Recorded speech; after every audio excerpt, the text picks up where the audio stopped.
Hello, hello.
And how was your lunch? So I'm also asking the online participants, did you enjoy your Yeah, lunch? we had a sumptuous lunch, ma'am. Hmm.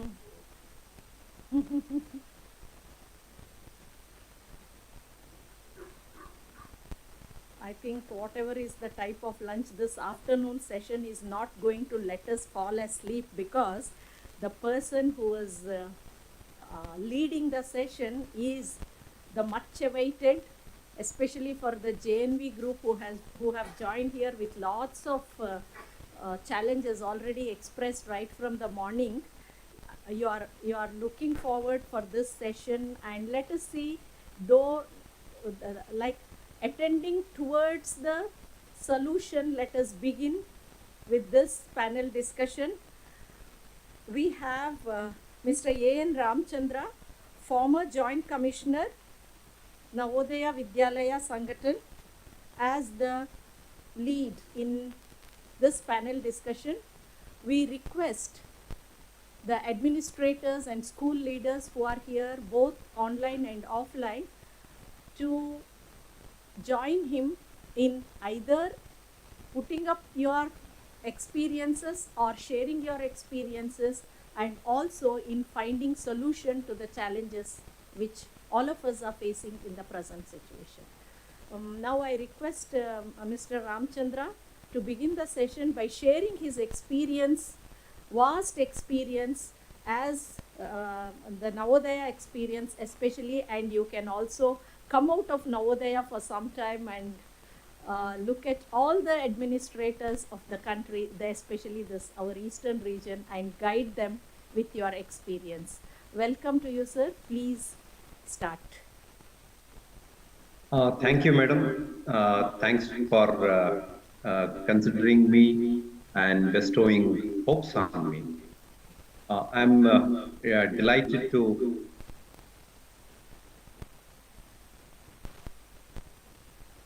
Am I audible, ma'am? Yes, sir. Okay. I'm delighted to participate in this 2 days workshop on challenges in promoting the mental health and well-being in schools.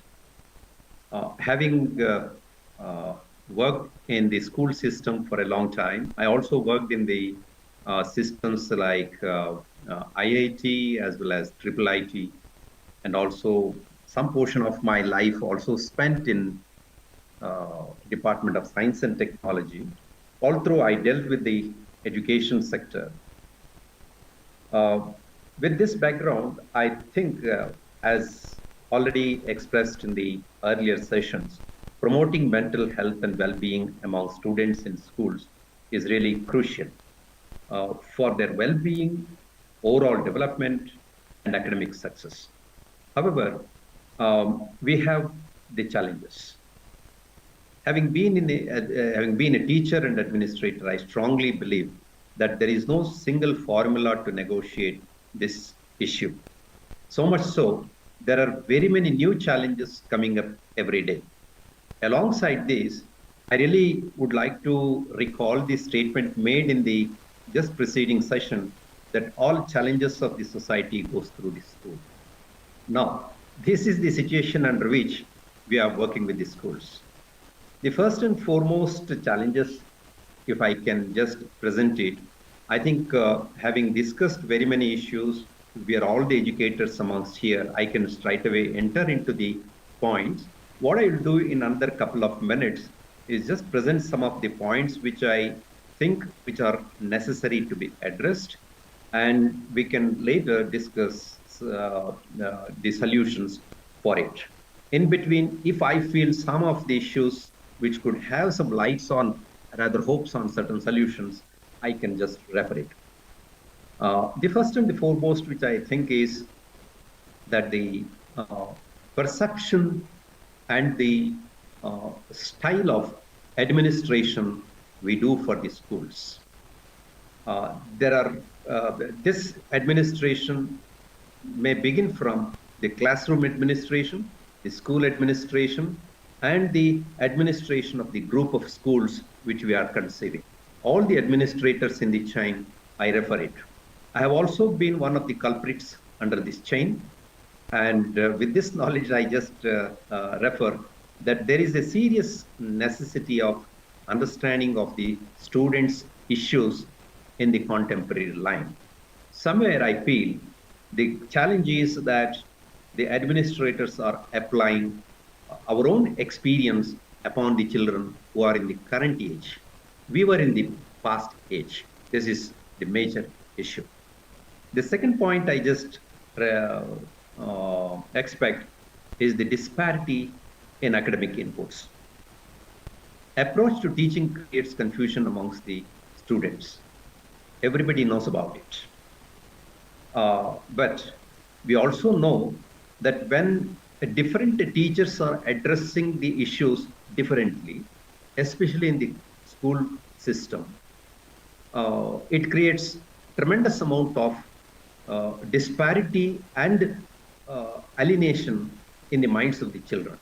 For example, science, maths, and languages. I take only these three subjects.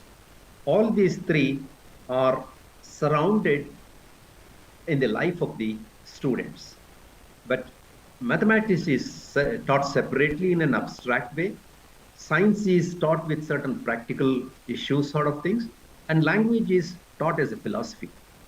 So now, although the curricular expectations say that this should be interlinked with the real life, with the adoption of the specialized teachers, we really somewhere miss this issue. The second major challenge in the academic issues I find is the disinterested faculty members. I have found that especially this is correlated with the type of exodus we find, the turnover of teachers, the percentage of people who join as teachers, and the percentage of teachers who leave the job. If we compare these two, we understand how many of the individuals were really interested to become the teachers. Whatever it is, the solution being, whatever the way we have come, we have to join the mainstream. The third issue in the academic inputs is learning outcomes are not clear to the students. Just yesterday, I was in a classroom. I was just talking to the students. What is their major challenge? They say that the purpose of sitting in a class, particularly in that particular class, should be known to the students. That's the major thing the students have expressed. The moment the learning outcome is not clear, somebody is bombarding the concept inside the classroom with very many examples, it creates a kind of a pressure on the students. Then another thing amongst the academic issues is lack of understanding of the student competencies. We, in the fit of making everybody happy inside the classroom. When there are more than 40 students inside the classroom, we follow common approaches.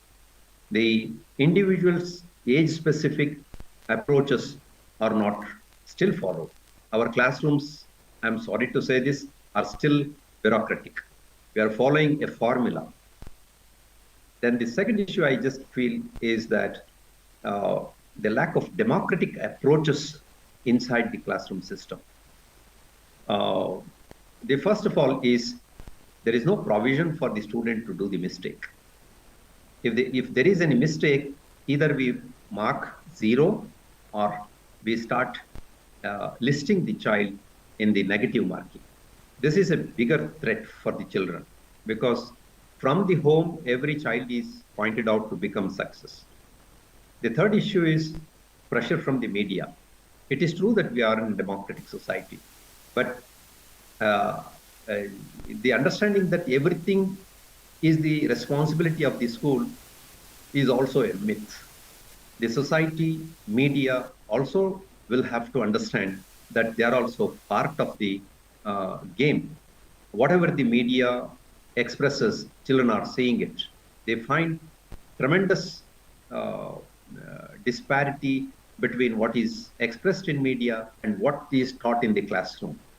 That confusion really puts the pressure on the mind of the children.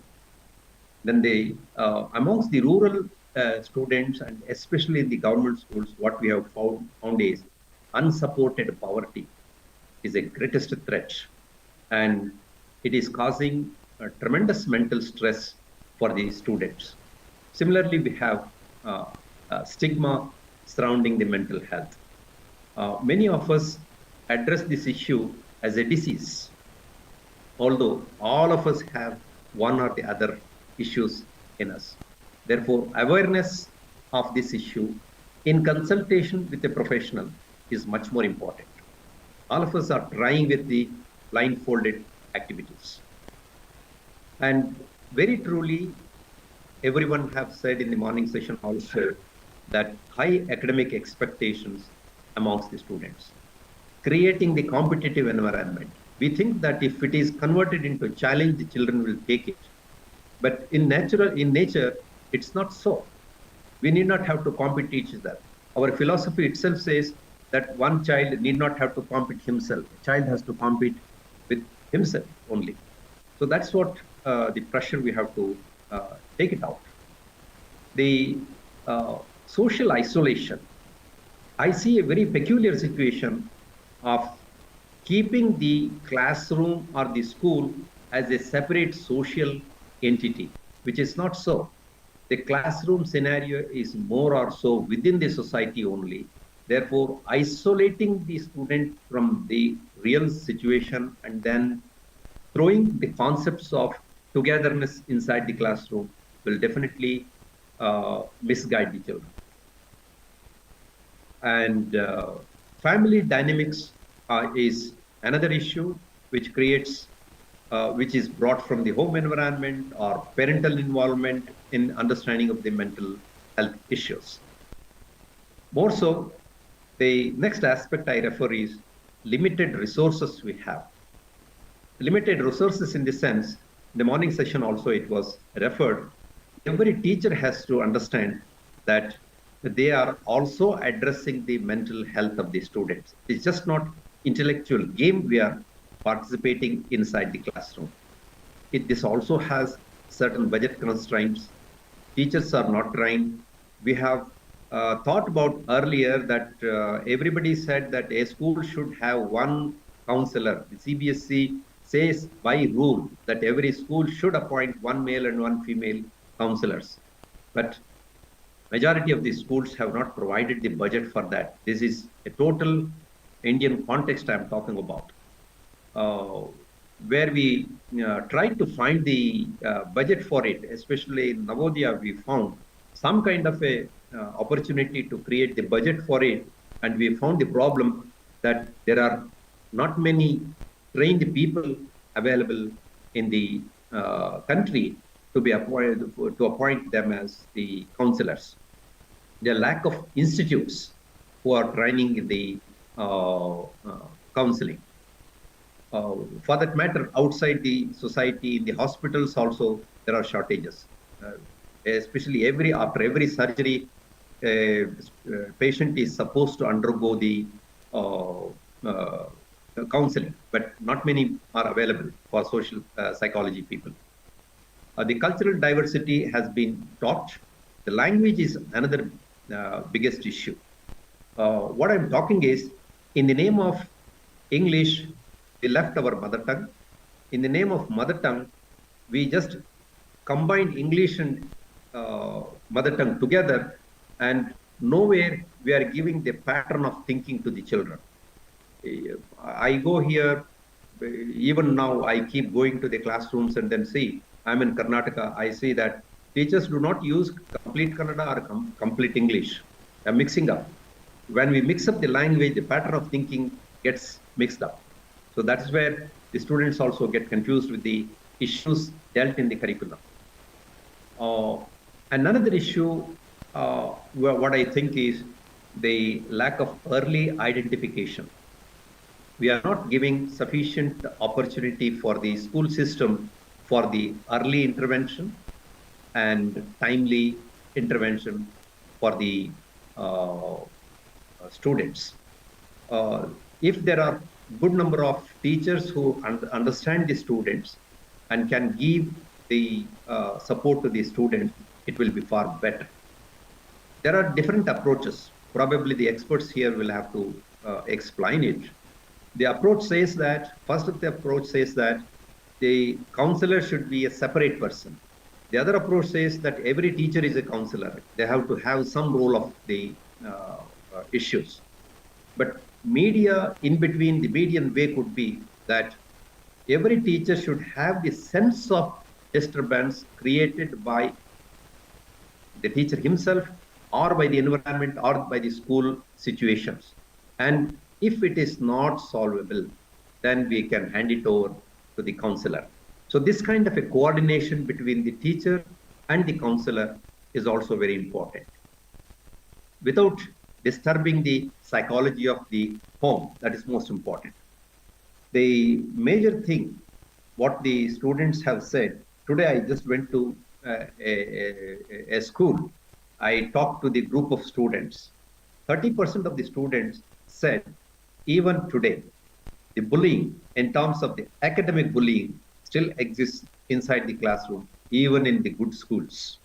This is a issue which we have to take it up. And it is there in different forms, in different situations inside different systems of the schools.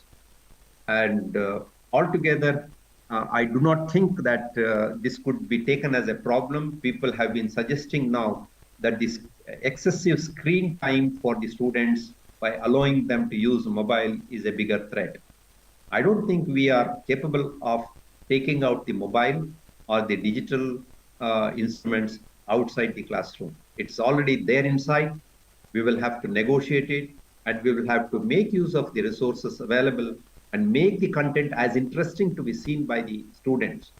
For example, many anti-educational tools are pushing with a marketing status, rather strategy on the screen. But why can't we push the theory of relativity or theory of geometry inside the classroom? Addressing challenges, therefore, requires a collaborative effort from the educators, parents, and the mental health professionals. Especially, we have joined together here. This message, in my opinion, has to go very strong that it is just not the role of a policy maker just to say that the mental health has to be addressed. All of us inside the school system and within the school organizations to be aware that any of our errors, any of our negligence, any of our wrongdoings will cause mental stress to the children. This error may be academic, administrative, or the social impact what we talk. A teacher talking to another teacher with a disrespect, maybe a strongest issue which goes against the teachers, against the wishes of the student. Therefore, I strongly believe that we will have to give consideration to these issues and address the issues as individuals inside the classroom also.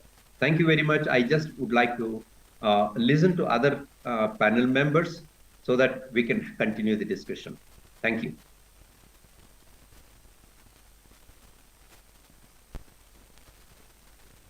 Would any one of you like to add or tell about the challenges? Then we can think of addressing.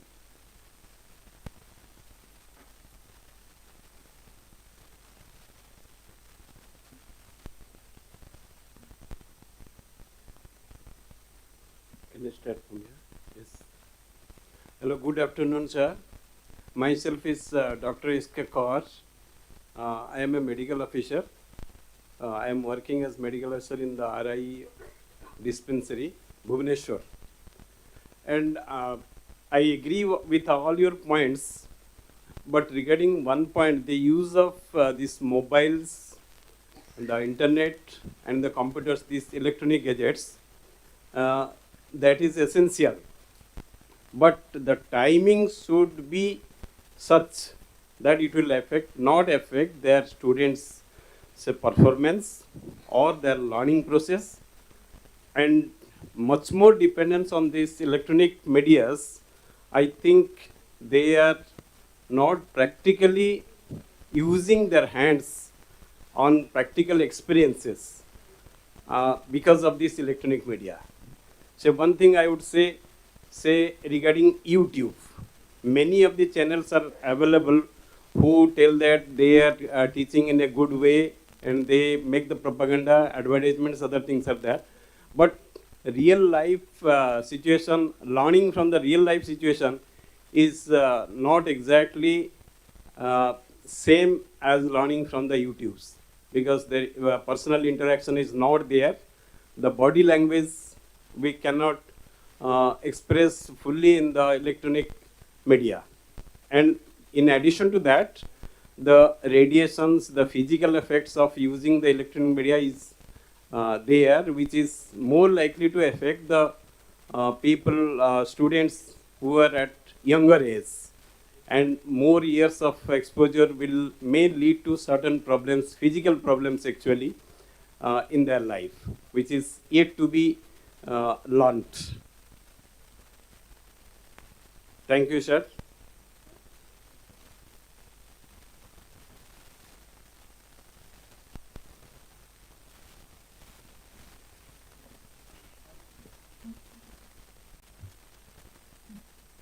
Anyone from the online participants, if you want to share something?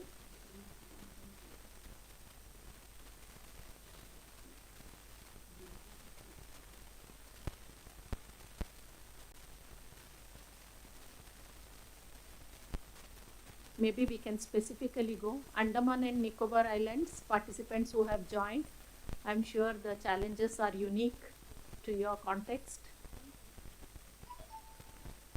other than those which are listed. Andaman, I did visit Andaman schools, madam. Generally, they find it very difficult in terms of the isolations. Yes. They do not have the exposure of the world, and whatever is presented to them is understood as the world. Really, it will be interesting if we can listen somebody from Andaman. Yes. Yes. Hello, sir. Am I audible? Yes, please. Sir, this is Ellen Murthy from DITE, Andaman Nicobar Islands. Thank you so much, sir. You took the name of Andaman Nicobar Islands. Thank you so much. Sir, this is a cluster of beautiful islands. I think you have visited. Sir, due to multi-language, multiculture, multi-religion, most of the teachers facing many problems. The cognitive effects due to culture. And recently, I took some seminars in recent K1, Kendra Vidyalaya. Some of the students stress with this recently exams is going on now. I told them how to manage the stress, and I prepared the timetable also. And they also again called me to take this type of management classes. Uh, this is the one of the most advanced school. We are facing the many problems. Recently, I maintained this visits. Recently visited monitoring teams in different schools where the teachers would maintain their anecdotal records. Uh, by the anecdotal records, they came to know how to handle their students properly, and the stress management, mental health, and EQ. This is very fruitful for us. They are maintaining good management of the schools and heads also. So I'm proud of my teachers. We are recently diet faculties visited there. I'm proud of these teachers. They are maintaining very well. Sir, some ideas. I have some ideas because students, the group of a cluster of students are there. We can hunt the fishes by the giving the pieces of the fishes only. Why not the group of students can visit the community and the peers they to ventilate their problems, mental problems, the stress problems. We are using the students also by doing the say various service projects are there. Some of the schools teachers we are used uh, projects, some social projects. They went in the community and they told how to how to study, how to manage the stress level. It's all happening in these islands, sir. Thank you so much, sir. Thank you. Thank you very much, sir. Is there anyone who is from uh, Kashmir Valley as such? It has different set of problems. Yeah, but this is from the eastern regions: Bihar, Jharkhand, West Bengal, Odisha, and Andaman Nicobar. Okay. Okay. Thank you, madam. Anybody else from Andaman would like to express? Then we can go to the other state who have not joined here in person, Bihar.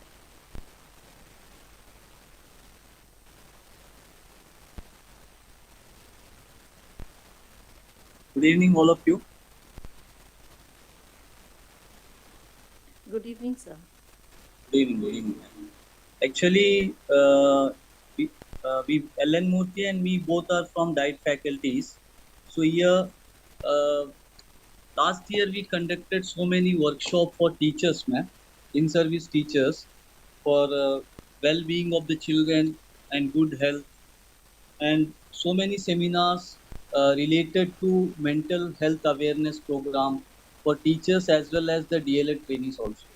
So near about we covered all the islands through online or offline mode. So many training program for the holistic development of the children. Then also here now we started last year from the month of July. We started learning outcome based assessment in which is totally competency based assessment, ma'am. So we are preparing some question papers from DITE and conducting every month on 25th every month assessment will be done, and the progress report is very good. It's like that we are approaching for holistic development of the children. So we are follow the national education policy 2020 all aspects, uh, ECC, then FLN. So we are stressing all the aspects of the national education policy as per the policy given the schemes. So we are trained to the teachers. So many primary school teachers. We are from the DITE, so we are a nodal agency of the primary school teachers training. So we are conducting near about 5 days capacity building program last year during the summer vacation. So many teachers are participated.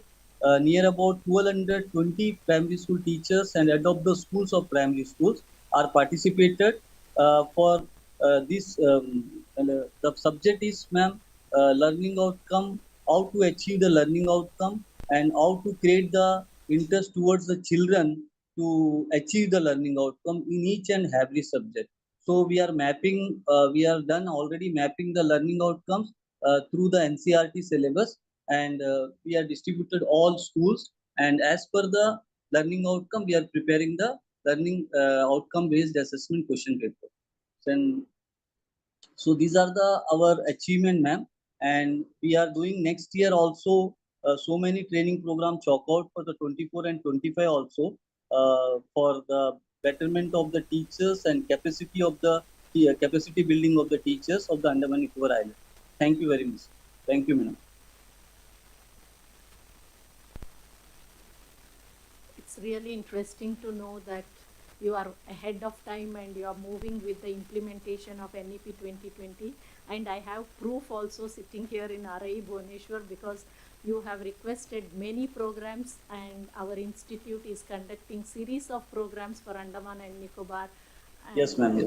we are receiving very good feedback also, and I'm sure for the coming year also we will have lots of program. And just to inform Ramchandra ji that this is the way, though the island is very far and cut off from the land, and I think you or the first speaker was telling that one of the major challenge is that isolation and that Yes, yes. feeling of being left out, untouched with the latest developments. So, but it's good that you're taking proactive measures and being in the right path towards reaching the learning outcome, and learning outcome based curriculum and assessment also you are following that. It's really good to know. Wish you Thank all you. the success. Thank you, ma'am. Thank you, ma'am. Anyone from Bihar?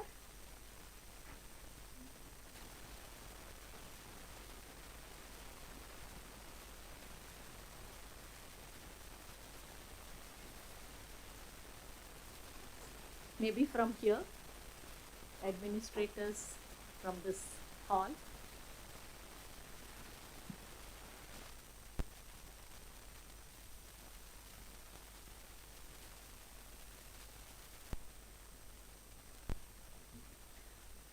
If there's none, I think, sir, Yeah, ma'am. oh, yes, sir. Yes, ma'am. Good evening, ma'am. Good evening, all of you. In Yes. Bihar, the current mental health care services are inadequate, inadequate to serve the current population size of 99.2 million. Human resource in the mental health sector is appears and constitute a major hurdle in the development of mental health care service in the state.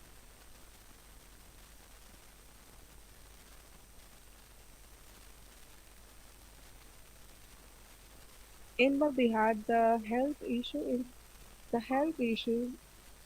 Ka- Kala Azar cases have started rising again since 1996, and it is estimated that there might be another epide- epidemic mm, in the first decade of the 21st century if the situation is allowed to continue. Other infectious diseases which behind the health issue in Bihar are malaria,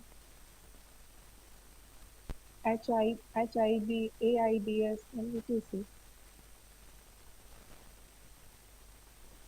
Okay, ma'am. Thank you. Thank you for sharing. That's Thank you. truly an issue, I think, in Bihar. Even I have heard of health related issues. I'm sure tomorrow's session, the first session, will be the correlates, like how physical health is related to mental well-being and vice versa. During that session, I think surely we should come out with one action plan for all the schools on maintaining good health as a practice, not as something which we all know theoretically the importance of good health and what has to be done to maintain good health. But what action are we taking as school heads? Maybe some of the school heads also tomorrow can share what they are doing in their schools. Thank you so much, and we'll look forward to your participation tomorrow also, especially in that session when our doctor is talking about the importance of physical health in promoting mental well-being.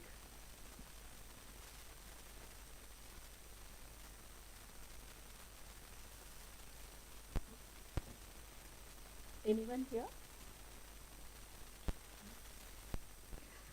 Okay then, sir, I just want your help and guidance as a teacher of Navodaya and as a administrator at the highest level, at the national level. You have very well identified the challenges, and we all agree. I know some challenges are there and we have to accept them if we have to go ahead. Something like very rightly you pointed out the media pressure, yes, poverty per se is not a challenge, but definitely poverty when it is not supported, when that becomes a major challenge in creating stress on young learners. High expectation, especially for academic performance, that's again a challenge.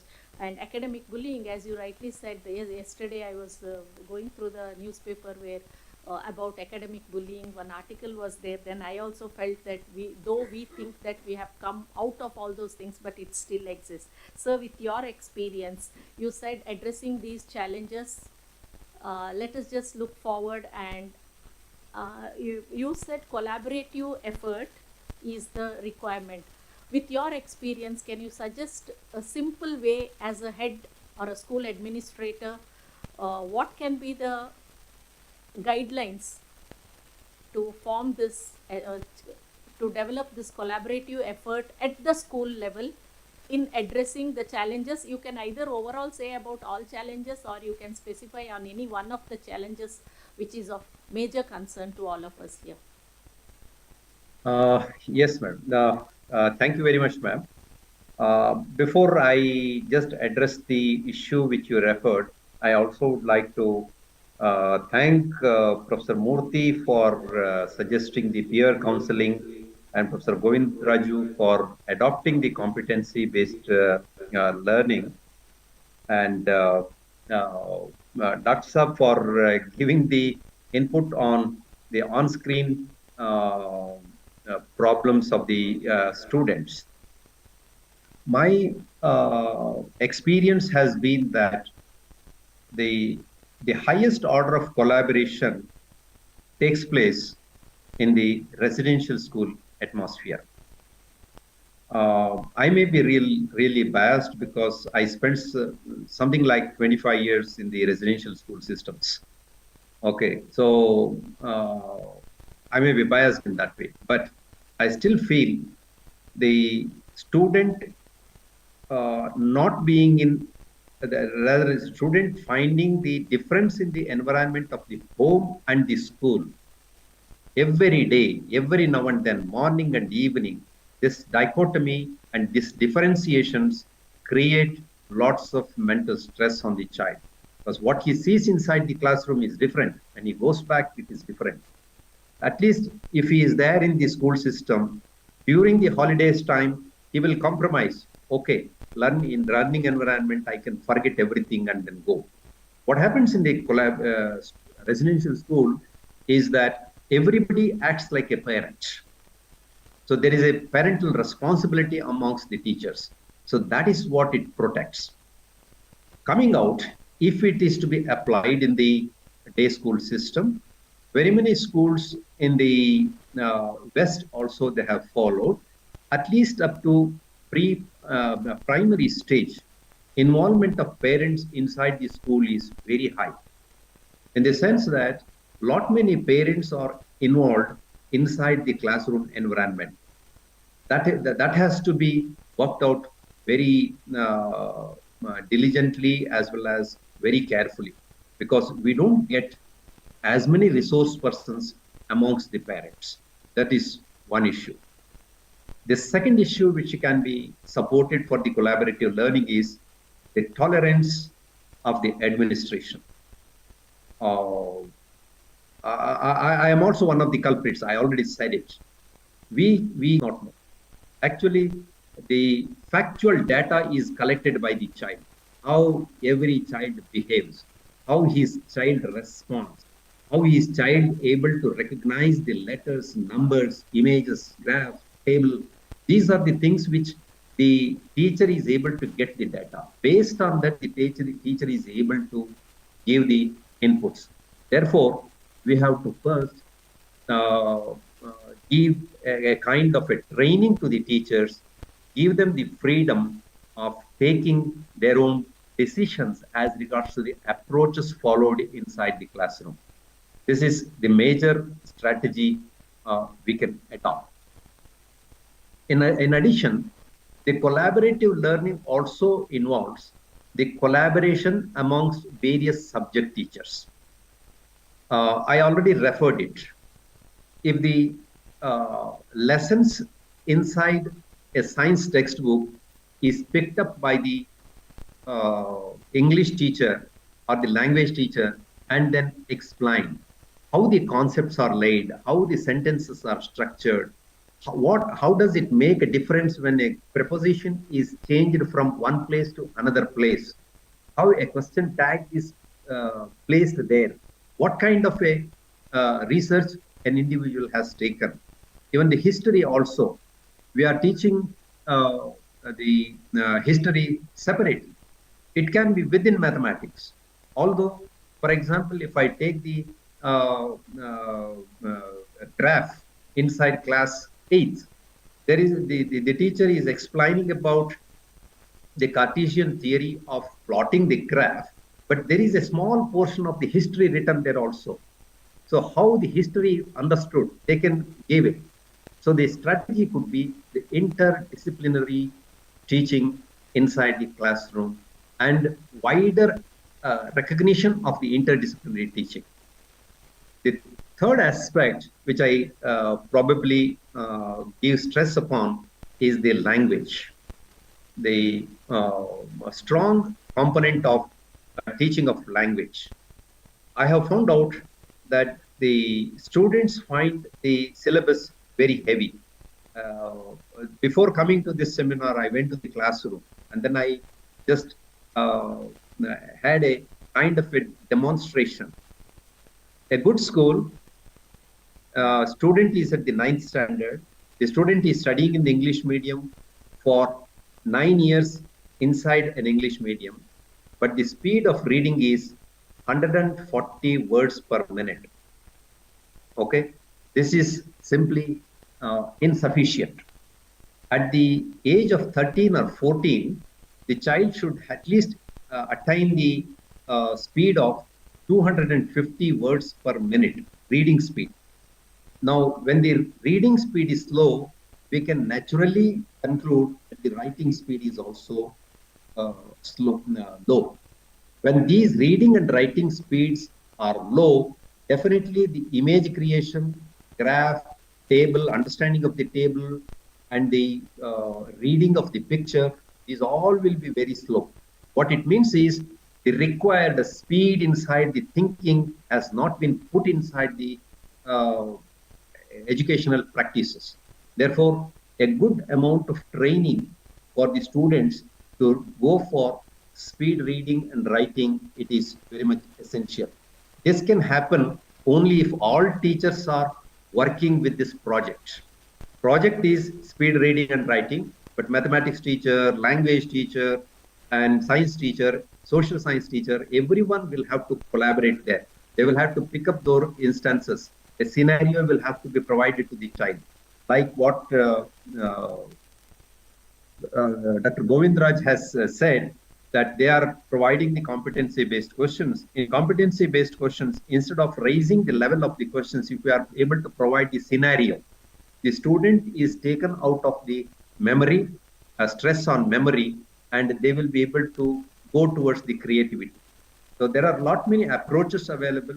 We can definitely go for these strategies to be adopted by the school systems. Fortunately enough, the new education policy has stressed at several places that the competency based or skill based questions are to be brought inside the schools. CBSE has brought almost up to 40% of the questions are competency based, but still the questions should not be memory based also. Competency plus memory. That is what the type of questions which are coming. In the name of bringing the brevity in the question paper, that we want to see that the length of the question paper should not be more than 4 pages or 8 pages. Then we are lost. We are taking out the power of the children to read, and we are also not able to give the child to go towards creative thinking. Therefore, I strongly suggest that we have to suggest the teachers to go for uh, variety questions. It should not be within the textual formats only. Especially we see the language papers are full of text only. I don't know why we define the language as without image, graph, table. These are all to be read. These are to be brought to the pictures are brought to the question papers. Assessment pattern has to adopt different formats of the presentation, and uh, have to adopt a scenario based questions so that we don't push the students towards the rote memory. The moment we push the students towards the comfortable learning, their mental stress is brought down. That is what I have found out. And as much we can do inside the classroom, we have to bring down the pressure what is mounted from our side. This is what my proposition, madam.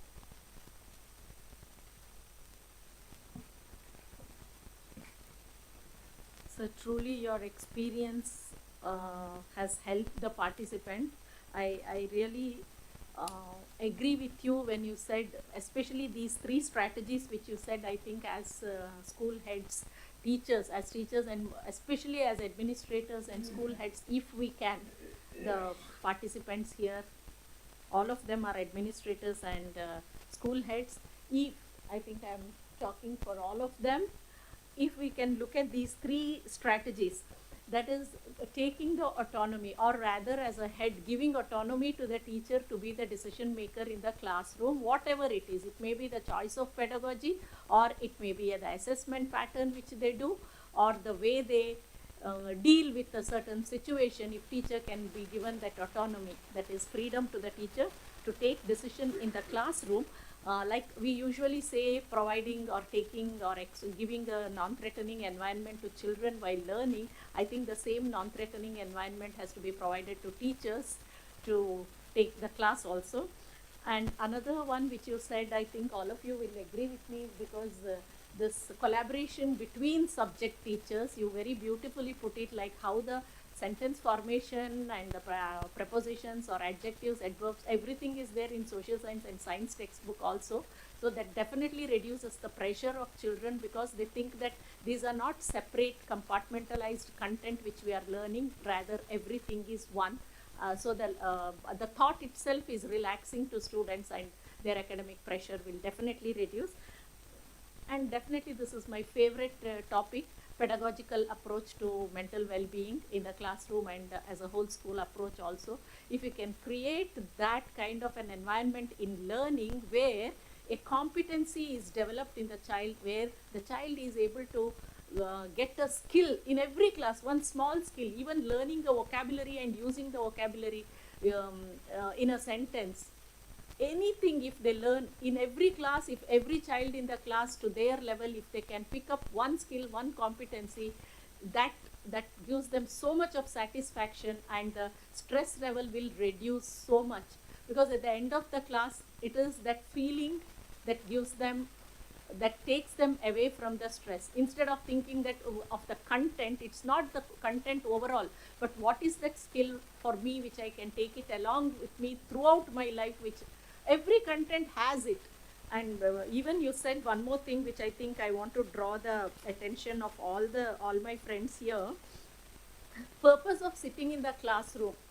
I have practical experience of telling like what we are doing today, what is this topic about. If you can give an overview of it before, they are well prepared, much prepared, and the classroom becomes, they are in the class. If we just start without giving that preparation for them, they do not know why they are sitting. What is that skill which we are learning today? What is that competency which we are getting through sitting through this class? If we can give that, I'm sure this will reduce some of the challenges which we are addressing. If anyone wants to add to this, you're welcome.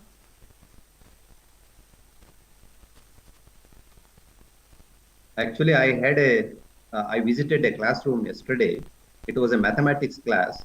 The teacher was explaining in class 8 the pi. The question was pi. What is a pi? The ratio between the circumference and the diameter is called a pi. But what we do in classroom, this sentence is a purely English sentence. That is language. That's it. So what is circumference has to be understood. What is diameter has to be understood. You just measure this and then connect it. It becomes pi. Why we call it pi? Because I am called Ramachandra. Therefore, this item is also called pi. Something like that. If we can just give that comfort to the child to understand the concept, they will never forget. When I explained this and then came out, the children came out. It's the 8th class children. I was not prepared to listen to this. They said, "Thank you, sir." Why I said, we were taught pi as a unique number, 22 by 7. That is all you by heart. But you made it very simple. I said, I'm not a mathematics teacher. I could have made it much more simpler had I studied mathematics. Without studying mathematics, you can make it simpler. All of us, the serious mathematicians, think that everybody knows the concept and they may not try to make it simpler because they think it is known to everybody. Thank you, ma'am.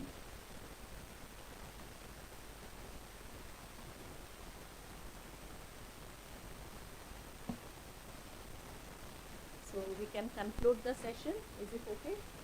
So thank you, sir. Thank you so much for your enthusiastic presence and very clear guidelines.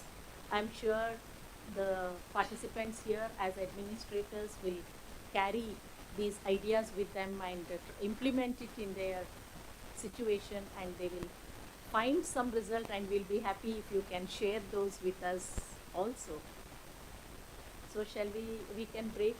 Just before breaking, I just want to tell to the participants that it was a very, very unexpected situation that I met Ramchandra ji, and it was worth that meeting that you could come here and interact with us. So it is again, the connect is the Navodaya. The connect is Navodaya. In one of the programs long ago, I think a year ago, more than a year, I was talking on my favorite topic in one of the mental health workshops on pedagogical approaches and how through subjects we can create well-being in the classroom through the content, through the approaches used to teach the content, how we can do it. And Ramchandranji was there as an administrator, talking from the administrator side.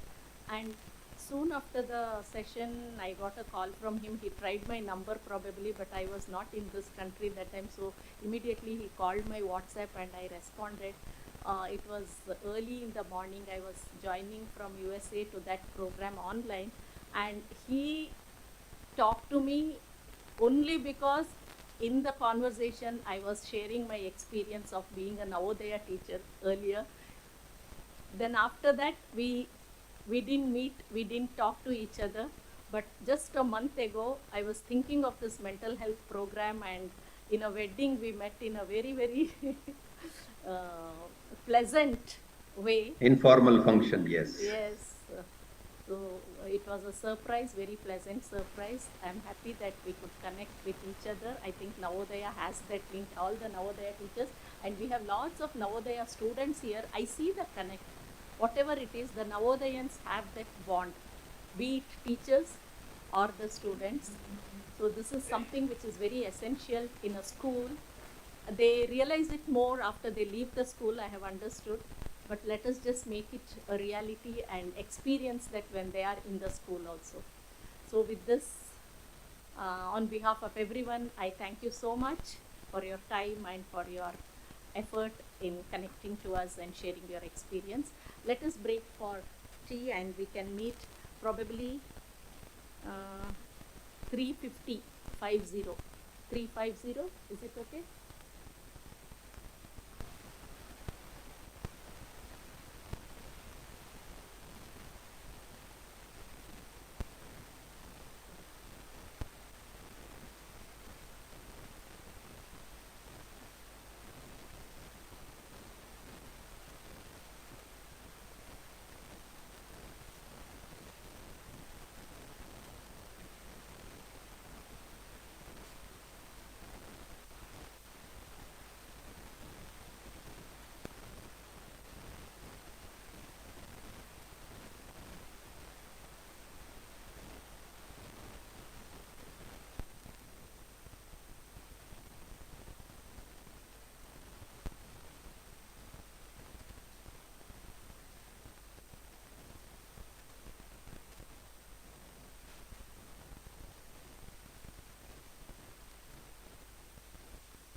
Sorry, we are getting little delayed.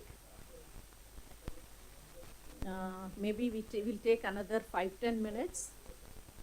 Just now we got our tea. We'll have tea, and the participants here will come inside. I'd just like to know if our resource persons, Dr. Saurabh Kumar and Professor Anil, have joined.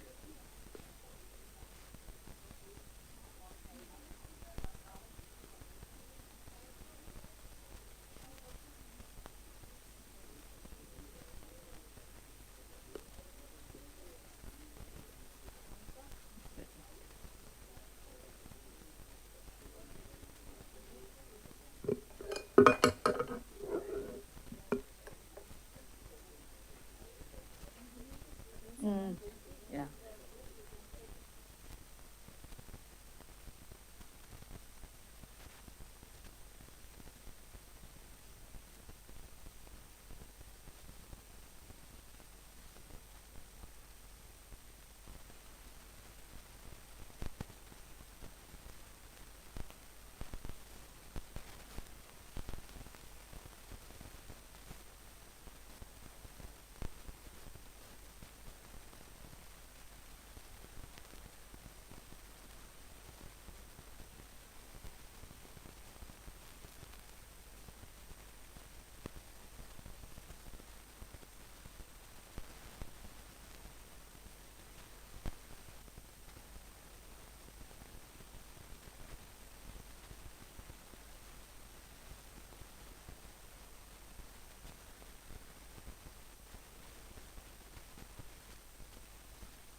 Come, Elizabeth.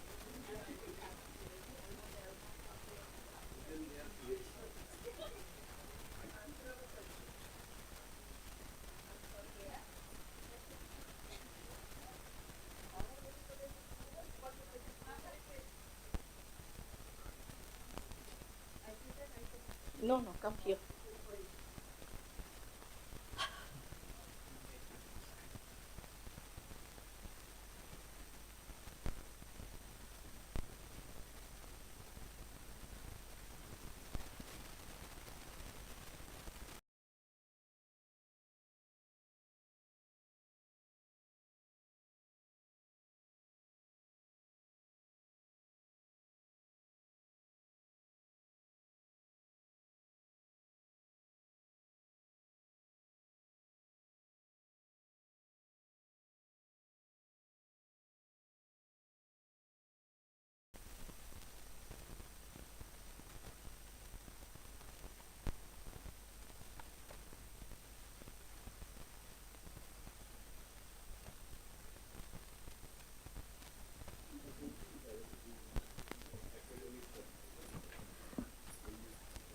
Hello, good evening, everyone. I'm sure the tea has energized all of us to sit through another session.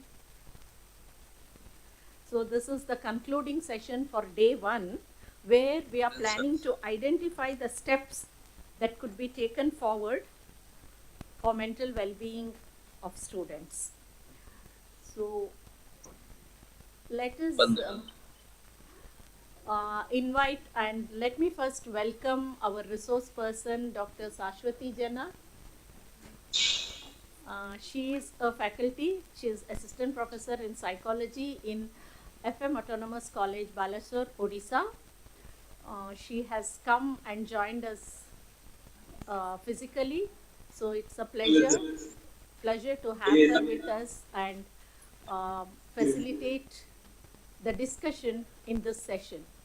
So let us specifically, based on the morning 3 sessions of discussion, let us specifically think of, let us identify for our schools, each of us can think of what is that which can take at least one step from each one of us as participants here. If you can think of that, we can really go and begin as a step towards promoting mental well-being in our school. Sashwati, you can give your introductory remarks if you have any on this issue, and then you can discuss. Just a minute, let me just see. We have 2 resource persons who are joining online. Dr. Saurabh Kumar. Yes, ma'am, I have joined. Okay, welcome, Dr. Saurabh Kumar. Thank you very much, ma'am. He is associate professor in RIE Bhopal. He is one of us as a member of Manodarpan cell of NCERT. Welcome to you, Saurabh. So happy to see you. Thank you very much, ma'am. Thank you. Professor Anil. Professor Anil, are you here? Probably he'll be joining. Dr. Saurabh Kumar is here and Dr. Sashwati Jana is here. Saurabh, as I just now said, it is mainly on identifying the steps, what steps can be taken by the schools. And just to give a very little about Saurabh Kumar, he has already coordinated last year the similar kind of program in RIE Bhopal, and he may have his experience also to share with us and what kind of steps were taken and how is it going on in his region. So that will also help us. So Saurabh, I'll request Sashwati to speak for a while, and then you can also share your experience, and then we'll take the specific steps which our participants could identify depending on the, suiting their situation, their context. What is that they're taking towards, taking forward from this first day's session to their schools. Sashwati? Good afternoon, everyone. I am really grateful to RI Bhubaneswar as well as Manodarpan Cell for taking the initiation of mental well-being and mental health, especially in schools. The purpose of conducting the whole program, I must say that you all will agree with me that the problem is there. we all have to accept it that a problem is there, and we are not in a position to avoid it, because as much as we are trying to neglect or avoid it, it is going to, as a snowball effect, it is going to blast in a very hazardous way, and we cannot control at that point of time. So it is better that preventive measures we can take. So that's why we should start it from the very beginning, from our we can say from the school level, from our if it is possible, we can start it from the household itself, and along with that the school will be the major part while dealing with those things. So from the whole session, I was actually attending virtually because of some problematic issues in my side. I couldn't come here for the physical mode, but from the whole discussion, it was coming to a point that the teachers, the participants, those who are working directly with the students, they have the issue that they are facing a lot of problem and difficulty for their students and for their children, and somewhere we are stuck, somewhere we are not getting that how to get out of this situation. So first point is that okay, in our tomorrow session we will have a bigger discussion and detailed discussion, but from today's conclusion we can go that if we are talking about identifying, that means we have to open our eyes and ears widely open to look and observe each and every student, how they are performing and how they are behaving in the classroom as well as outside the class. And for the beginning of the identification, I must say observation is the first step. If we are talking about students while taking a class, here I am not talking about how counselor will do. As a teacher, how we can intervene in the whole process of mental well-being. I must say that if we are observing the student, we must see that the body language as well as the performance in the classroom. Sometimes you will find that the student is physically present, but mentally the student is not in the class. And as teachers, we very well know who is listening to us and who is not. So at that point of time, we normally we do, we either we just shout at the student, or we make the student stand and elaborate why you are not listening to me. But my point is that this is a red flag. We must note down in our mind or in a paper that this child needs some kind of support and help from us. This is the first, or we can say the first screening, by observing. If the child is not listening, or if the child is not attentive in the class, this is not a matter of point to scold the person, rather the person needs some kind of help and support from us. This is the first one. Second one is that always we are thinking that mental well-being is some kind of one-shot go. If we are doing something and the person is feeling happy, and it will continue forever, and this is the biggest myth. We all know how up and down we feel in a single day. As adults, we know we are very happy in the morning. After 2 hours, we are again feeling some kind of very drastic changes in our emotion. And at that point of time, just imagine about the students or the children, those who are very frequently showing their emotions in some very different way, because students, they are not, or the children specifically, they are not using the filters to show the emotion. This is one part. And contrary to that, I must say, we are not teaching our children to talk about emotions. They are showing it in, why I am telling, because the emotional aspect is not very well spelled out in our household. How you are feeling, if I will ask this question, even in my college also, the students are 18, 19, 20 years old. They will also be very stuck that how they are feeling. They'll say good, but good is never in emotion. So there is from there only we can identify, we do not know how to explain our feelings and emotions. So if the child is showcasing the emotions or expressing the emotions properly, half of the mental health issues will reduce. Because many times we are talking only about the behavioral aspect. You have to behave like this, you have to secure marks like this, you should talk like this, but we have never been worried about whether you are ready to express your emotions. How are you feeling?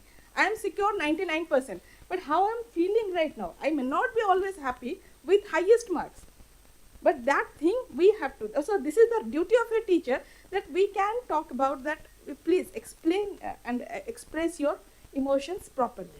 And lastly, I can say that if we are going for a continuity or it is a continuum, we cannot say that it is a binary. Either you are having mental health issues or not. This is not the scenario. It is always being told that mental health is in a continuum. You have to put continuous efforts, reflections, adaptations to the child so that they can be very supportive in get a supportive environment around them, so that they can think that no, I am not alone. I can talk about my feelings, my expressions to the mass, those who are accepting me, my school teachers, they are loving me. So these are some of the points when we are talking about identifying. So first thing I can say, through observation we can do, and many times you will find that the students, those who are very sincere in the class, all of a sudden there is an opposite behavior. They are not attending, or they are not attentive in the class. So the sudden changes, the sudden extreme points is a red flag, we can say. And many a times you will find that they will not attend classes, absenteeism is high. And along with that, and these are some of the red flags I am talking, then we can discuss it in later sessions. And many times you will find that the things they used to enjoy, now they are not enjoying. For example, I love cricket, now I am not participating in cricket anymore. I love to go out with my friends, I don't feel like going outside. Isolation is there and no interaction. So if such kind of behavior is there, and one more thing, they will sometimes talk about very hopelessness kind of thoughts. They will discuss what's in a life, what will I do, my life is going nowhere. If such kind of statements we are listening, then these are also a point to be noted, because they are leading to some serious issues in mental health or mental well-being cases. And we need to assemble everything. Then as a result, we can talk, include parents along with teachers and counselors to talk about the identification process. I hope this is the way we can go with it. Yes, Ashwati, more to come. We have Yes. today and tomorrow also. Yeah. So I think you have really made a crucial point, that expression of emotion, if that possibility, or if we teach our students this, most of the emotional problems or the psychological issues which they are facing will be reduced. One is not knowing terminology to name what they are undergoing. They have a feeling, but they don't know what it is and what it is expressed. Unless we name it, we are not, where we say no, name it and then tame it. So unless we name it, we are not able to deal with it. Whether it is, or to what extent it is required, how much of it is required, and how do we deal with it ourselves, and how is it causing disturbance in our surrounding, our emotions. That experience we should have. So I think we will think in these lines. Saurav, can I request you to share some of your views on identifying certain steps, what steps can be taken forward from your side? And okay, Yeah, yeah. yes. Thank you very much, ma'am, for giving me this opportunity. And I think, ma'am, let us listen to the participants, and after that, give each 4 to 5 minutes. Within these minutes, I am trying to join through my laptop. I have just completed my one of the meeting, and then suddenly through my mobile I have joined. So let us complete the discussion of the participant, and after that, please provide me 5 to 6 minutes. Then I complete my presentation as well as my inputs. Okay, thank you, Saurav. A Audible, ma'am? typical RIE faculty. Understood. Okay, join Ma'am, I am from joining your through my laptop, please. You do that. Till that time you keep listening. Our participants will have their views. Let's see what they have identified for their schools. Yes, it's open to you, Yes. to the participants.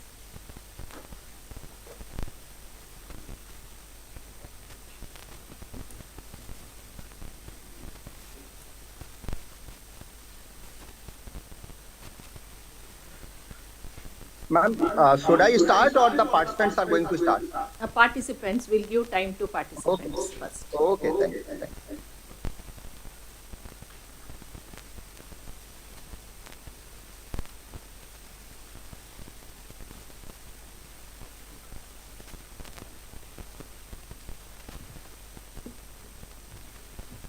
Excuse me, ma'am. Good afternoon, everybody. Yes, sir. Please go ahead. We always talk about the mental well-being of our students, but most of our friends, principal, vice principal, are suffering from the same case, and how they will tackle their situation. They are taking tablets of blood pressure, taking tablets of sugar. So, ma'am, please tell some remedy so they can manage their stress and they feel mental well-being. Sir, really, our principal is not here. He would have really No, ma'am. joined you in support. Many of our principal are also here. No, that is our principal, I'm telling you. Oh, your name. But we are facing the same problem, ma'am. That's what I'm So telling. He also that should also be. We will address it. We have. Let us first start from principal, then teacher, and then go to student. I think to some extent, if principals and teachers maintain good mental health, the student mental health is taken care of. Yes. Okay. Thank you, sir. Thank you for that. I have noted your concern.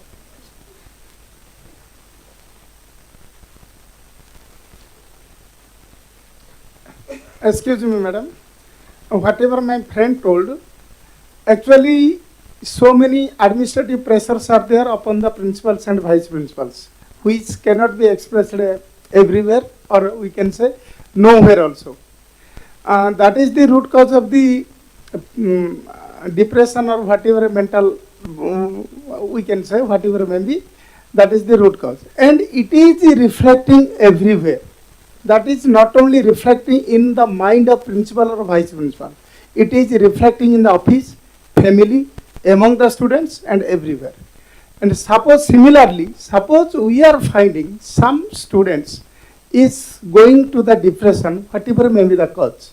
There are so many hundreds of causes are there, they may go to depression.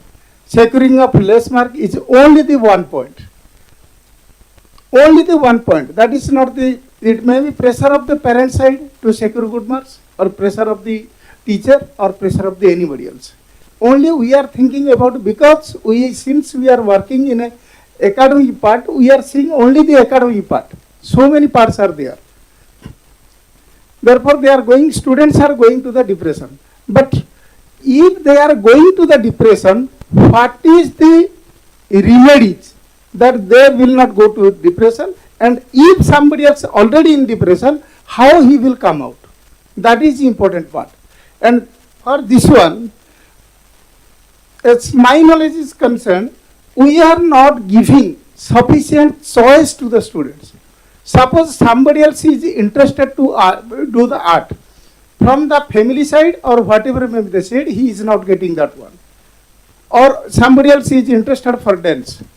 Always we are making them, forcing them, either parent side or whatever maybe from other side, forcing them to do as per our choice, not as per the choice of the students. And another point is sufficient choice also not available in the institution. Somebody else is reading, suppose he is interested to take computer, but computer teacher and that is not available. For example, I gave the example of computer. Somebody else is interested for AI. AI is not there. So many choices, but the choices are not available for this. He is unable to choose the topics. Similarly, so many causes are there, but sufficient infrastructure, sufficient employees or experts are not available. Thank you. No, very well said, sir. Very, very true. We all understand, and it's true for most of us. I'm sure all participants will echo your sentiments, and you are really expressing your emotional thoughts very well. Excuse me, ma'am. Yes, sir. Please go ahead. Ma'am, actually, I want to add one point here, as the previous sir has told. That nowadays, we have also observed day by day, number of programs are coming to Vidyalayas, particularly to KVS, Navodaya Vidyalaya, and we all know that all these programs will be implemented through the students. And in all programs, we are saying that our focus should be on good mental health. Result is nothing, good result is not required. But at the end of the day, that is actually mattering. What that matter is the result. We are also the person who praise the students who do well in the exam. Our maybe our system, maybe our society, we all are actually praising ultimately that student who is scoring well, not the student who is not doing well. This is actually our system. We all are discussing in all forums, so many workshops are organized, but at the end of the day, the same thing we are following what was going on earlier. But this was not there. Programs have been means added day by day. Number of programs every day. Today I got at 9:30 one news that we have to celebrate Matthias Day exactly at 11 a.m. for 2 minutes. You see, at 9:30 we got the news, and we are supposed to celebrate this. So my point is that ultimately the result pressure is the main reason behind not having the proper mental health, if we see in the broader sense. So what we can do in large scale so that actually that result part uh, will not affect our system. Okay, sir. We will see. We'll take up these points. We are noting down the points. We'll take up in the discussion. Anybody else, please? Yes, ma'am. Yes, ma'am. Madam, in Navodaya residential system, the teachers are acting as house masters, madam. And they are doing all classes, everything, madam. They only 10 or 15 minutes they are getting in the night to interact with their house children. So it is very insufficient for them to interact if their children of their houses are any mental disturbances are there. So in Navodaya system, there is no hostel superintendent, no any extra person is attached for observing or relieving the mental any disturbances if the students have.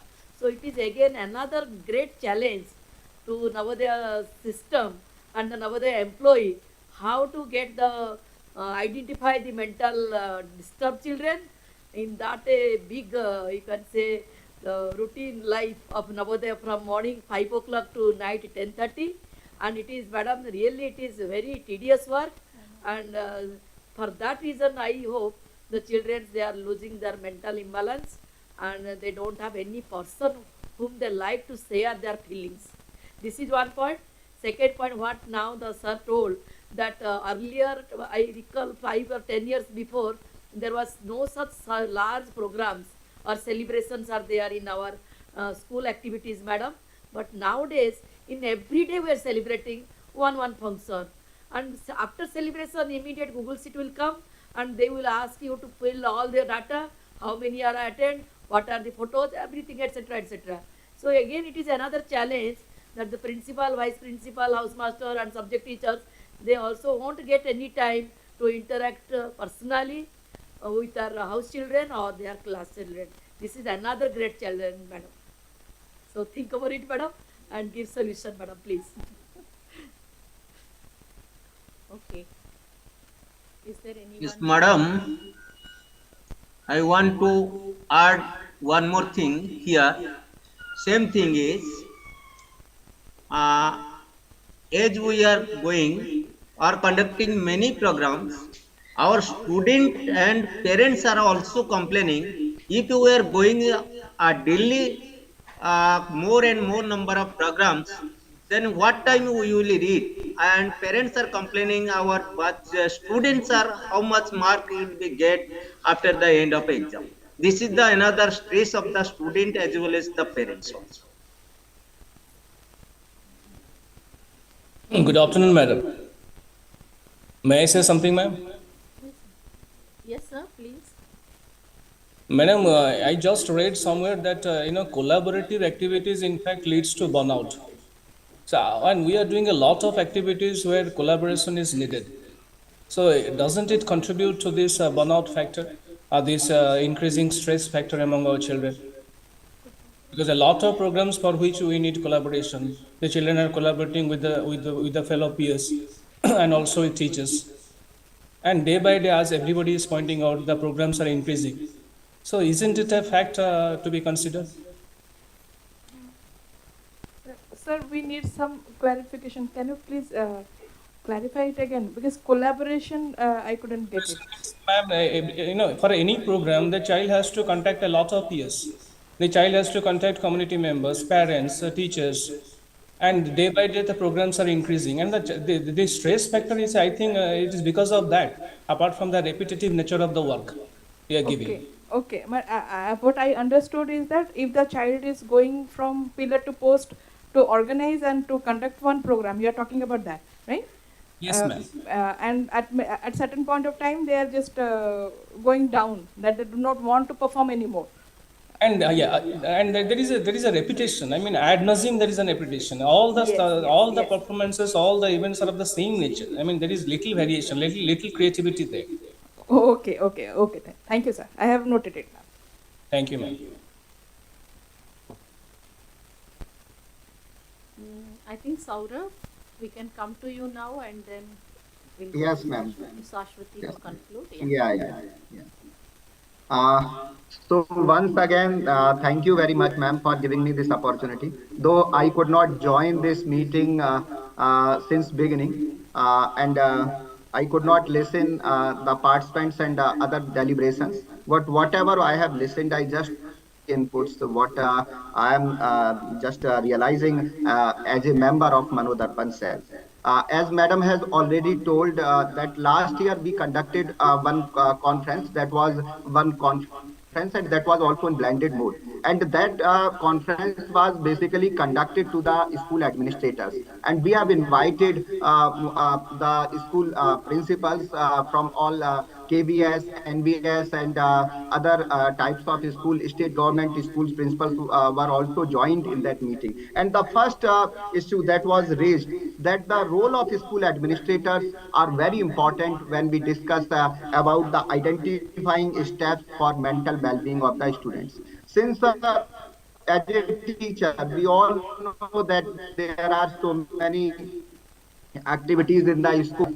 A teacher counselor, they generally they teach their subjects and they have various responsibilities. So to identify the mental health of the students, it is really a big concern. But as you all know, that this is our duty when we all discuss about the overall well-being of the student, the holistic development of the student. So this is our duty and we have to do it. And as Madam has already told, the Jana ma'am, that observation is maybe the best method, or you can say the first step to identifying the mental health status of the student. As a subject teacher, when we are teaching our subject, when we are doing discussion in the classrooms, we are asking the questions, or we are conducting some activities, then we can easily identify what students are thinking, what is the status of their mental health. So this may be the preliminary step where we can identify that, and we can also provide support. And in between, we can see that there was another discussion, that there are so many activities in the school. Basically, when we discuss, when we talk about constructivist approach, in constructivist approach also we say that multiple activities, multiple exposures should be provided to the children. So when we are organizing these activities are not creating mental stress or burnout to the student, but these activities are to support the student, so that the student, according to their choice, according to their interest, they can select the activities. But here the role of the teachers, the role of the parents, the role of the school administrators are very important. Now what happens, that now when we say that this is generally a race, in this race, each and every as a parent also, we want that our ward should be actively participate in each and every activities. But we can here think now, as a teacher, as a counselor, this is our responsibilities, that we may provide the duties, we may assign duties to the student, that in which type of activity, in which activity, who will participate. It is not mandatory then each and every activity each learner will participate in that activity. So this is the duty of the teacher and the counselor, that they duties to certain students. Suppose we have activity A, then in this activity, now these students, these 5 students of the class or the school, they will actively participate, they will organize this meeting in the second activity. So in this way we may organize all these activities. Another important aspect, as I was listening, that there was that uh, again the school authorities, authorities, basically when we discuss about the mental health, still we find out that we could not get from the school authorities. And generally a counselor, they also, when they come and they discuss, that they are not able to do proper work, since it is not being given due weightage in the school. But now this is the high time, as you all can observe, that Manodarpan, due to the initiative of Manodarpan, and as well as the various activities which are being conducted under the banner of Manodarpan, like Sayog, Paricharcha, and 24/7 helpline, through all the stakeholders, that has been done. And now it is also the duty of our counselors, also our teacher counselors, that they may organize certain activities in their respective schools, so that the sensitization, the orientation of each and every stakeholder may be done. Now there are so many cases that in schools it is very difficult to identify, even in Navodaya Vidyalayas. What happens, I have heard some cases that in Navodaya Vidyalayas, when the students are, they are in the schools, they are behaving like a normal child, but when they go for their summer vacation or autumn break, they go at their home, and after that they report certain issues. So this is the responsibility of each and every stakeholders. Now parents, they are also they also needed to be oriented about mental health and various aspects. So I think with the participation, with the collaboration of each and every stakeholders, when all will actively participate, all will think about the mental health of the students, the identification will be more easy, and definite support to the students. So this is in brief from my side, ma'am, and in between any other question will be raised, then I will try to answer. Thank you very much. Okay, Saurabh, thank you. Now I request Sashwati to address these issues. And I think one of the steps you suggested, Saurabh, if I understand that as school, they can have a plan, like how organizing orientation to stakeholders can be conducted as a regular program, and note down the impact of it. That can be one of the suggested activities. Now, Sashwati, you can please respond to some of those concerns which are raised and what can be done. Yes, ma'am. Actually, the issues raised by our participants, we cannot say that uh, they are not affecting. They are actually hurting us very to the core, because all the problems I have, issues I have just noted down, there are 6 in number. Among them, first two questions, as sir has said, that mental health or mental well-being is not only for the students. We are talking about our authority or the principals. And if you all allow, because in tomorrow's session, I would like to discuss, because this is the first point I would like to start tomorrow. So these 2 points I do not want to start and make it in a haphazard way. We will complete these 2 questions, the spillover effect of academic and our job life to our family life, and principals and authorities mental well-being. These 2 questions I am putting for tomorrow's session. We will discuss about that.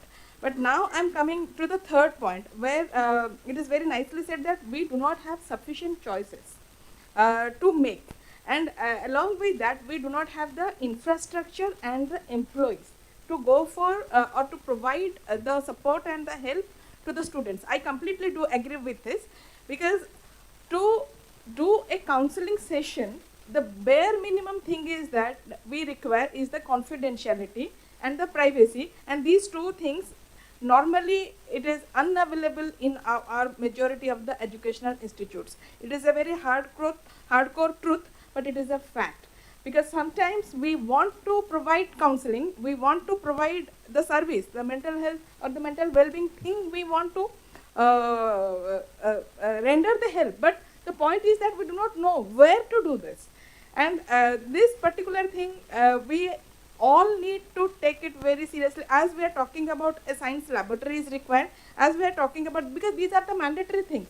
So why can't a counseling cell is a mandatory thing in every school? It is a very government mandate. Everyone saying is that you have to have one counseling cell, but are we really doing this? So this question I do not have to answer it. We all can answer by ourselves how much we are putting the effort to start that cell, because no matter there may not be the trained counselors, but is there any room, private or privacy is can be maintained? Can we maintain the confidentiality in any of the corner of our school or any of our educational institute? And there we have to just take a call. No, we have to start.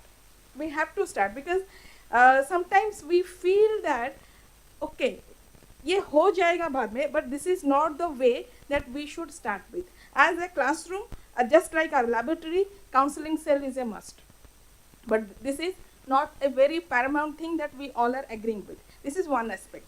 Along with that, as we are talking about sufficient choices, once upon a time, we have limited choices. We have only very few streams and very few job opportunities. But nowadays we can find that there are interdisciplinary shifts.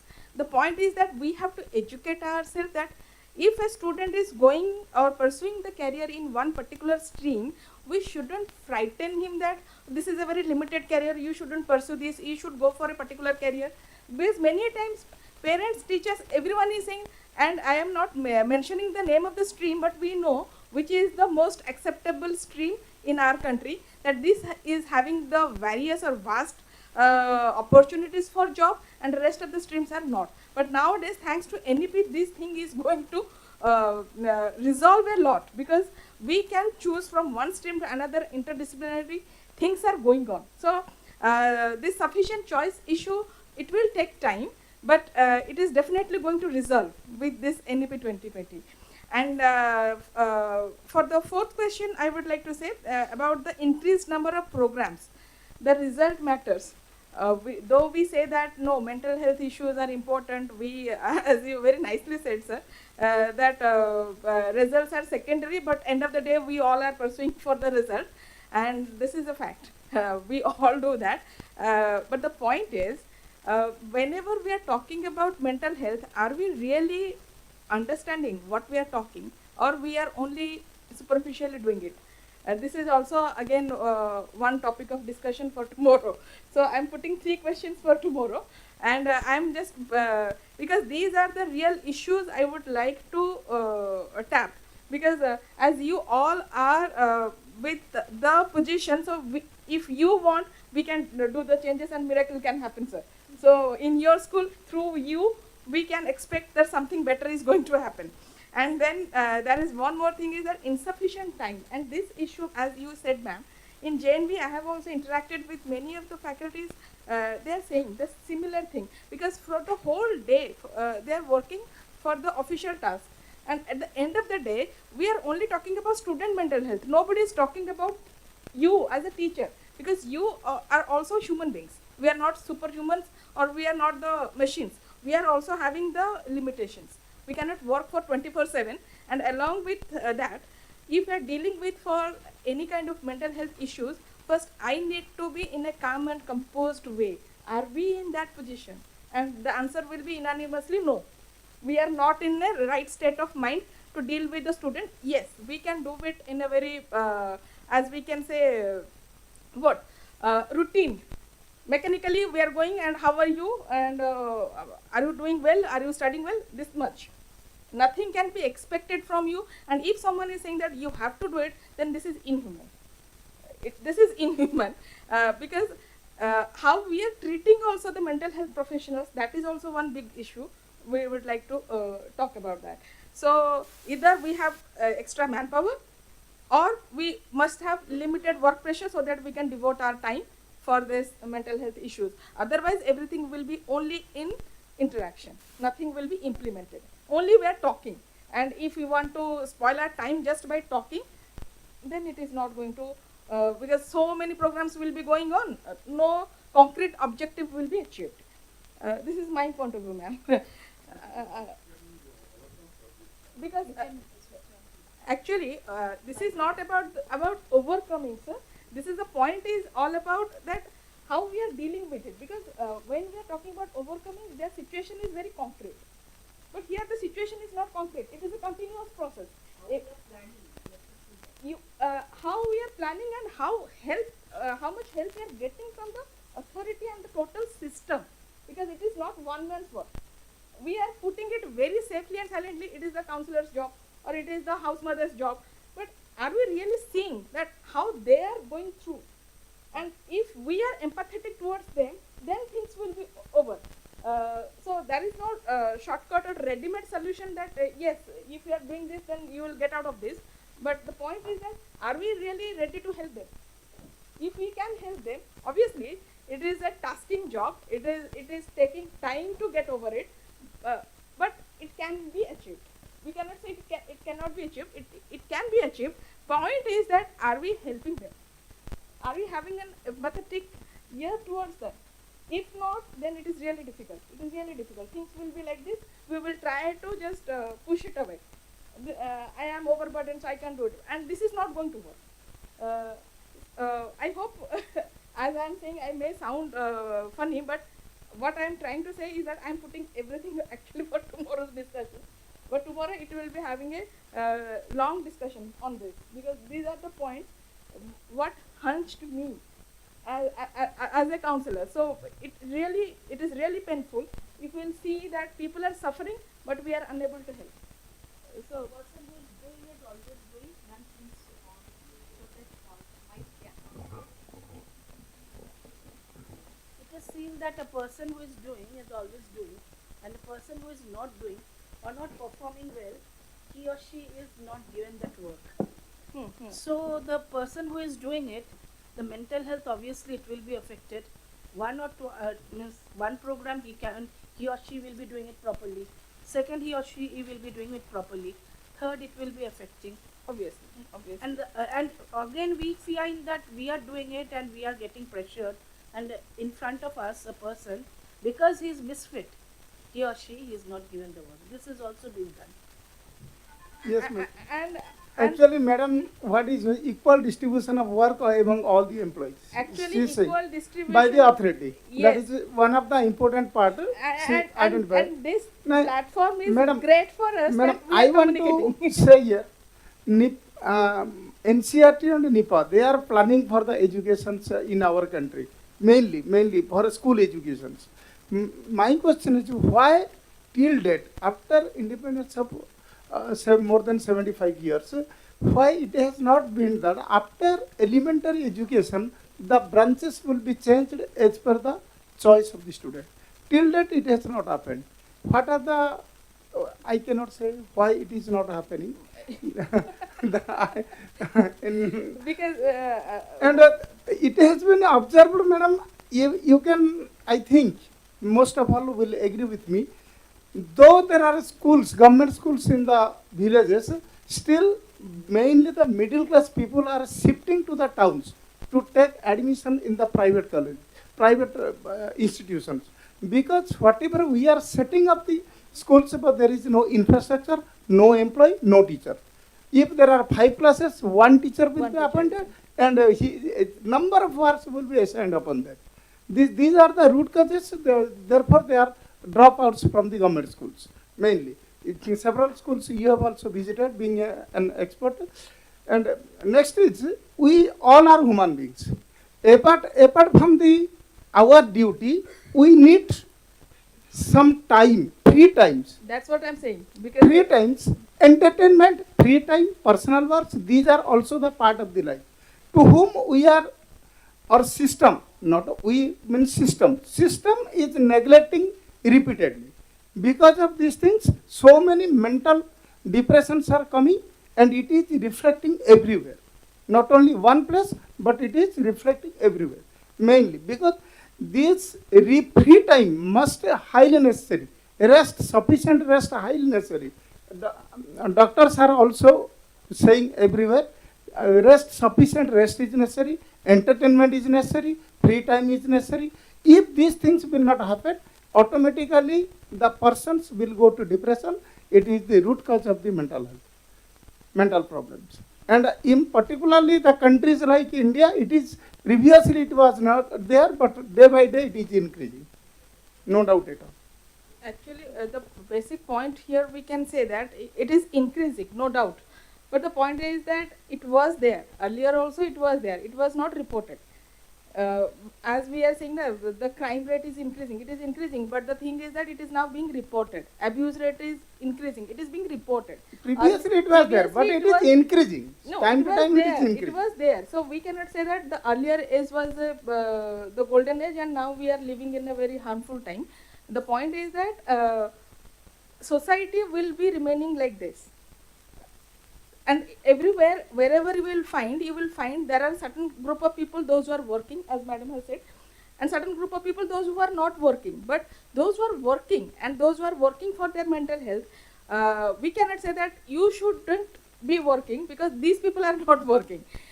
Our point is that how we can safeguard ourselves as well as our mental health. As you were saying, the first point I would like to say that if we are talking about stressors or stress is not just the only one word.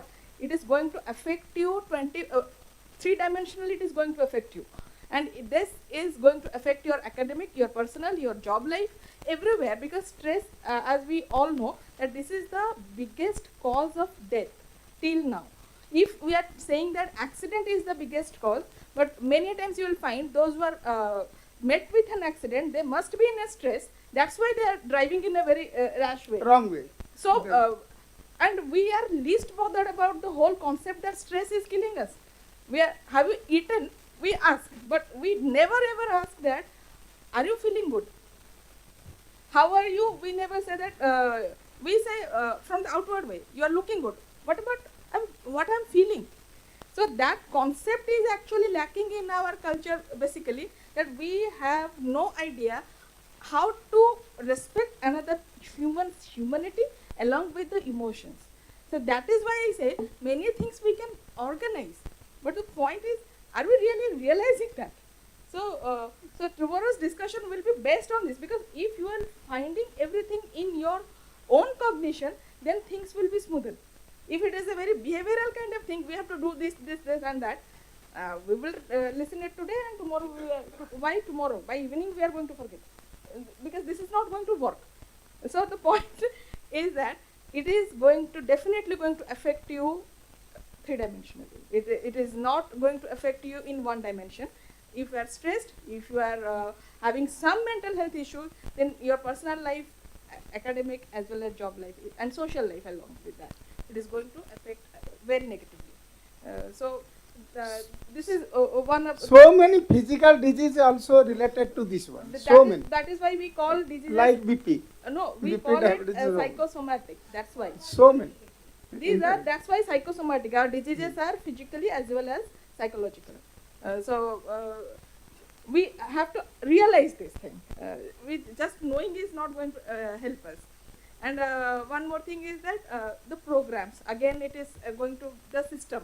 If one program and similar kind of program is going on, then I may not be the right person why so many programs are going on, but it should be one stop. One stop solution has to be there.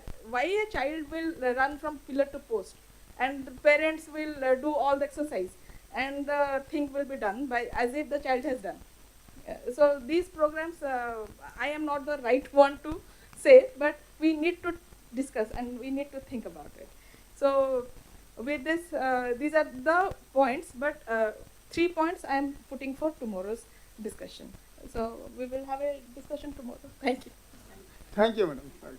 You have got a base for tomorrow's discussion very well now. Mm, we had a long day, and I want to conclude with few of my sentence, but I'm sir, what you said I'm keeping in my mind. So I want to give you time to relax now. Let us close into 5 minutes maximum. Go, relax, go out for a walk, visit some places around, come fresh tomorrow, no stress. To conclude, maybe others, if you have noted some points, like, what are those steps which we can go back and implement in our schools? Very simple. And what Sashwati said, it was very, very promising that you all are leaders of school, you all are administrators. If you want to bring the change, you can bring. From there we will start. Okay, small changes. Ma'am, we are waiting for the miracles. This will generate from this room. Yes. From this room and And from this from platform. all the virtual platform. So we will. Yeah. That's why I'm saying you will do it. So one or two things which I want to say based on all this discussion, definitely what is possible. If you say that this is not possible, you say let us negotiate and see what is possible. Organize some simple, before coming to this, I want to say something sir was telling about conducting programs. Yes, I remember today was Martyrs Day, and when I was a child, how many years back? 55 years back in school, we were celebrating this day. So this was. But like Subhash Chandra Jayanti, Vivekananda Jayanti, we were celebrating. But now I understand the challenge or the stress probably is we are doing it in a big organized way and documenting it. This is, I think, just one small suggestion. Just a small suggestion. You see if you can implement it at your level. See, we have as teachers, our huge resource is our students. There are students who are very good at documenting. You can give each day responsibility to 2 or 3 of small group, because I know it is very challenging. Ultimately, teacher has to do it, but still, we can share our responsibilities with the like-minded. And one more for madam, your question or your expression that काम करने वालों के लिए बहुत काम मिलता है. I was also thinking, we also say in different forum, and I heard from some other organization, not from teaching education, they said काम करने वालों के लिए काम मिलता है, बाकी लोगों को आराम मिलता है ना तनका मिलता है. I don't know whether I'm pronouncing it well. Yes, right. So this is common everywhere. This is law of nature. Those who work will work not for anybody's sake. For the pleasure of our work, we are working. So it is not for anybody's sake. If you don't work, nobody will ask. But we cannot stop working. That's our nature. Let us accept it. Those who are not working, maybe they'll work somewhere else. Okay, so some small identified steps which we can do, all our supportive heads of schools, organizing simple school level activities. We can give the task to the students. One day, once in a month, one day school counselor can do, one day a teacher can do it. A counselor is the approach is every teacher is a counselor. So from that angle, so one small activity where sensitization or expression of emotion can be one day. So how students will something like that. A small activity can be done. Say, or example, if it is too much every month, we can think of 3 activities per year. If you can do it, you can suggest. If it is not possible, what else can be done. And set up a counseling cell separately. Because even if you don't have a counselor in the school, when someone comes from outside, or even sometimes for a medical examination in a room or something, or we can give that room for the sake. We cannot have a room which is locked always and use it very rarely, but we can have some room which can be in a school where some kind of the confidential discussion can happen, if that is possible. And principal's head, sir, you were telling that we conduct lot of program, we talk, mental health workshops are conducted, we say don't put pressure on children, don't ask their marks, no performance is questioned. But at the end of the day, the higher officials will ask for the performance and then the results in the school. I think one suggestion, this is one step which you tell me if it is not possible. Can our schools stop putting up the hoarding of high marks? As school heads, if we can do this, that is a big pressure for other children. And definitely, as you said, 99% किसी को मिला वो भी happy नहीं है, not satisfied. So what is the point in putting up the hoarding, and then the others who are not able to compete at all, they will feel very, very uncomfortable in the school. Ma'am, excuse me. Yes, sir. Ma'am, here actually there are very big hoardings in most of the public schools. I should not say here. Yes, yes, I know, sir. I know.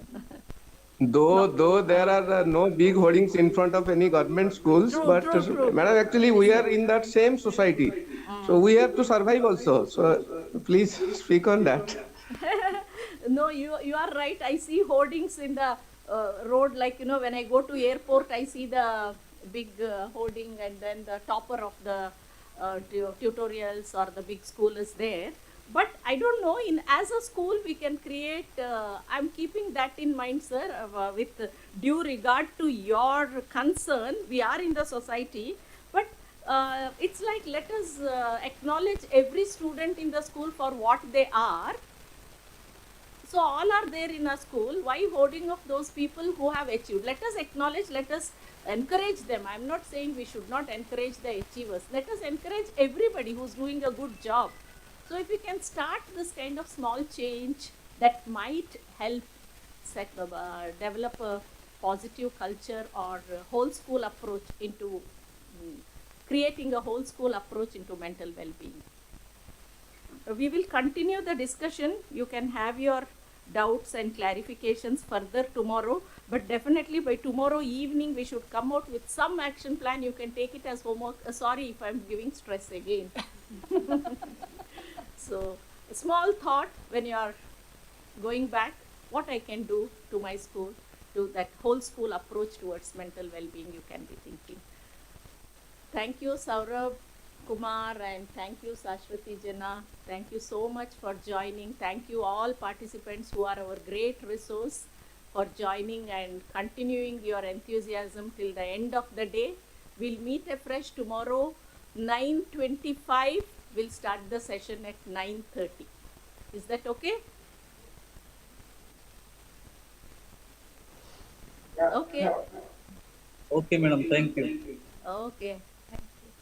Have a wonderful rest of the evening. Thank you.